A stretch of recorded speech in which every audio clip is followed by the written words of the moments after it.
It's Ravens Rundown by Chat Sports. Tyler Jones here. Thanks for stopping by as we get you all set for your Baltimore Ravens taking on the Pittsburgh Steelers. The best rivalry in the National Football League begins another chapter this Sunday as the Ravens come in off of a win last week against the Cleveland Browns. The Steelers took a shellacking against the Houston Texans last week. They're looking to get back on track. I got my keys to victory. We'll go over the injury report and everything you need to know ahead of Sunday's game coming up in just a matter of moments. Before we do, this week we are battling our friends, or enemies rather, frenemies, at Steelers Talk and new subscribers. We have 25 new subs this week. They have 46. Let's take it to them and win the sub battle this week. Sub for dubs. Let's not just beat the Steelers on the football field, but off the football field as well. And subscribe now to Ravens Rundown by Chat Sports.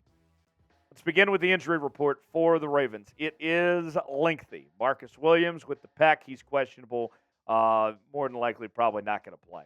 Odell Beckham with the ankle injury. He's questionable. Did not play last week. Ronnie Stanley with the knee injury. Did not play last week. Odafe Oweh with the ankle injury. He is questionable. Marlon Humphrey with the foot injury, questionable as well. And then there's more. Rashod Bateman with the hamstring, didn't play last week. He is questionable. Jalyn Armour-Davis with the shoulder injury, questionable. Morgan Moses could be out for an extended period of time with that shoulder injury. He is questionable. And Daryl Worley with the shoulder injury, he is also questionable. The Steelers are a little banged up themselves. Everybody kind of is when you get to week 5 of the season, as they're without Pat Freiermuth with the hamstring injury. He is doubtful. Dan Moore Jr. with the knee injury. He is officially out. James Daniels, the offensive guard, with a groin injury. He is questionable. But the biggest one of all is their quarterback. Kenny Pickett is questionable with a knee injury that he suffered last week against the Texans. Mitch Trubisky came in. Man, I sure hope we get to face Mitch Trubisky.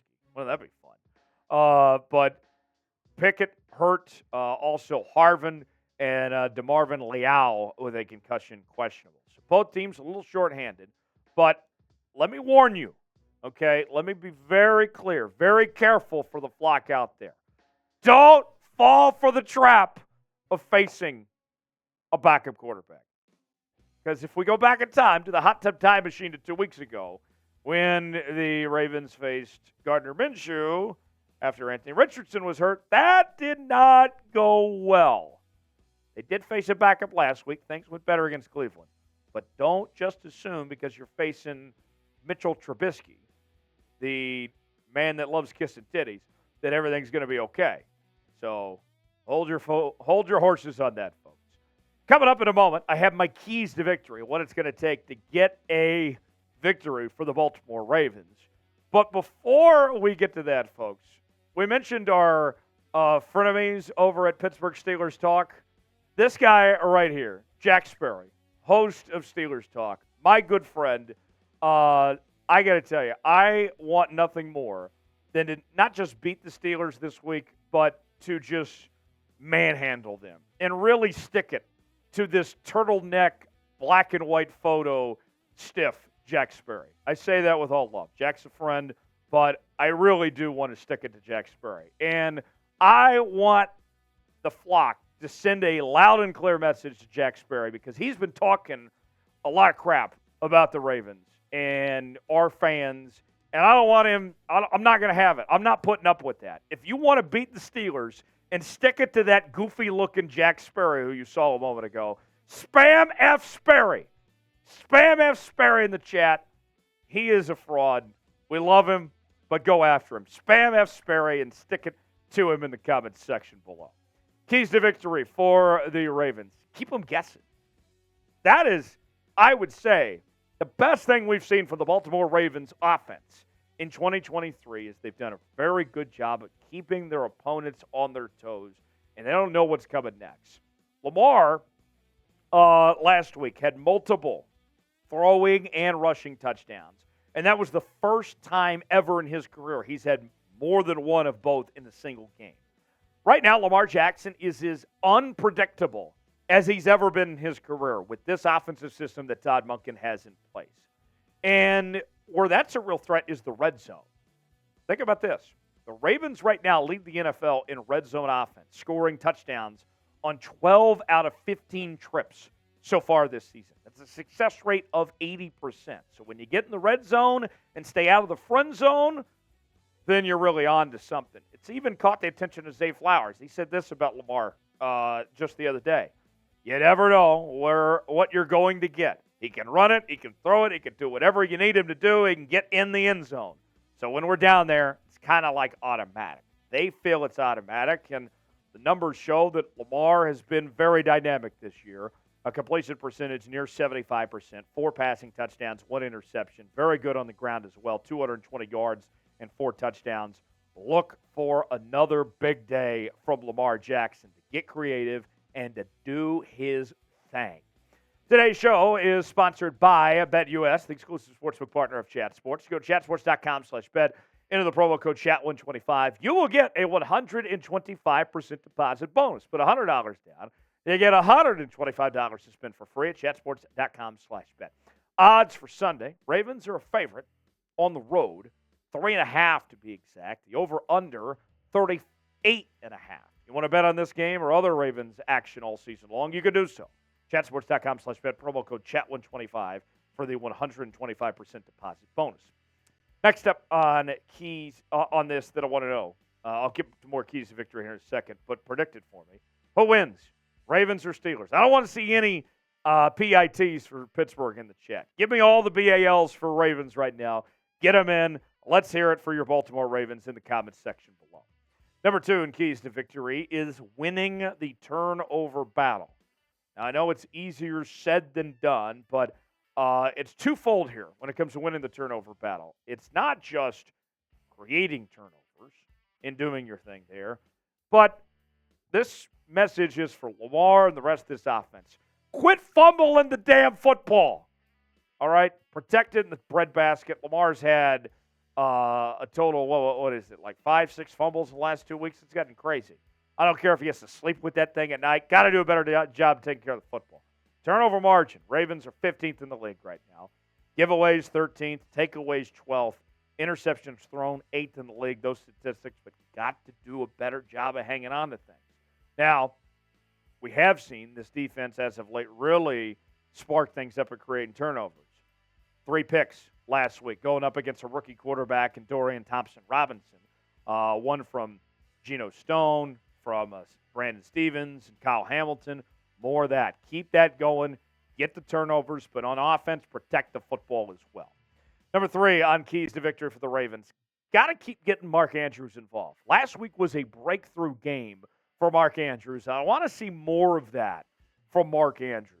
Look, plain and simple, the Ravens are a different team when Lamar Jackson and Mark Andrews are on the same page. When he can get the ball to his top target. I know we have obsessed a lot about Zay Flowers, and rightfully so with what he's done.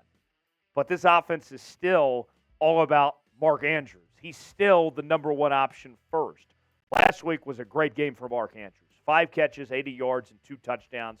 When Mark Andrews is playing at his best, he is right up there among the best tight ends in the National Football League, and we need to see that continue of Mark Andrews doing more what he did last week. His numbers so far this season, 14 catches, 160 yards, 11.4 yards of reception, and 3 touchdowns. Watch out for more Mandrews. Give us the Mandrews here for this Ravens team this week and beyond. And that tight end room is pretty good, beyond just Mark Andrews. You're talking Isaiah Likely and Charlie Kolar. This offense is suited to get the ball to the tight end position. Look out. Let's see what they can do to keep these guys involved, and Mark Andrews in particular, to keep just going out there and going balls to the walls and doing really good on that front as far as that goes. So Mark Andrews, watch out for him. We'll see what he can do coming up this weekend. Next on our keys to the game, let Kyle Hamilton dominate. We talked about Mark Andrews offensively. The player I'm watching for the defensive side of the ball is Kyle Hamilton. Kyle Hamilton has been fantastic the last 2 weeks. He is playing what I would argue the best football of his career right now, and he's still got a ways to go. He's been the best player on the Ravens defense, and I want to see him continue to do his thing. Kyle Hamilton's been a lot of fun. In the last 2 games, Kyle Hamilton's had a total of 14 tackles, 3 sacks, 1 interception, and 1 forced fumble. In 2 games, he's been out of this world. I've been very impressed with what I've seen from Kyle Hamilton over the last couple days. He has really just come into his own. They've let him play that, Jamal Adams type role where he kind of just goes out there. He might be blitzing from the edge. He might go in coverage, whatever it may be, and he's just making plays.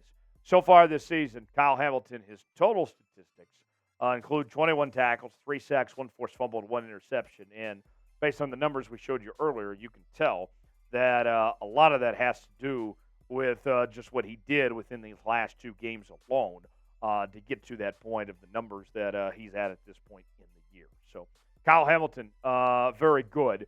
And hopefully we see more from Kyle Hamilton, just floating like a butterfly and stinging like a bee, but not those awful bee-color Steeler jerseys.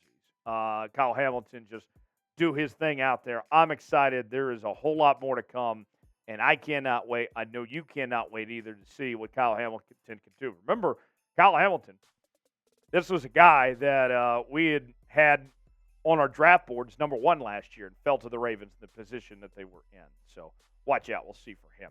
We mentioned Kyle Hamilton. We mentioned Mark Andrews. Now, what do you guys think? Who's a player to watch on Sunday against Pittsburgh? Who's a guy that needs to step up for this team?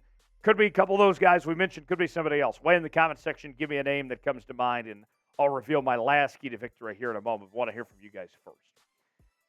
All right, final key to victory for Baltimore is finishing strong. Look, it's not always about how you start.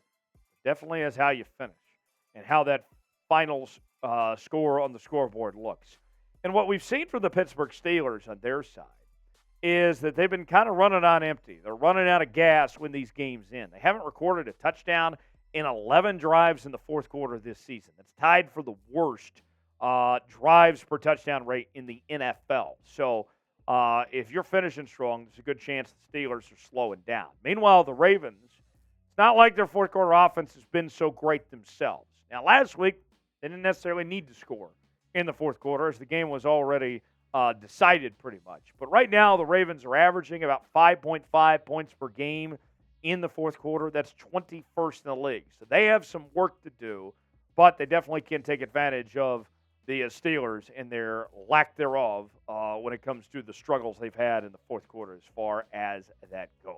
So with that said, one more note I want to bring up here real quick. The Ravens defense, by the way, has allowed scores on 25% of opponent drives in the second half this season. That's tied for 4th best in the NFL. So although the Ravens offense has not scored a lot in the fourth quarter, their defense has held their own as far as that goes. I got my final prediction for you in a moment, but first, predict the score. Your chance. Tell me how this game shakes out. Who wins and what is the final score going to be?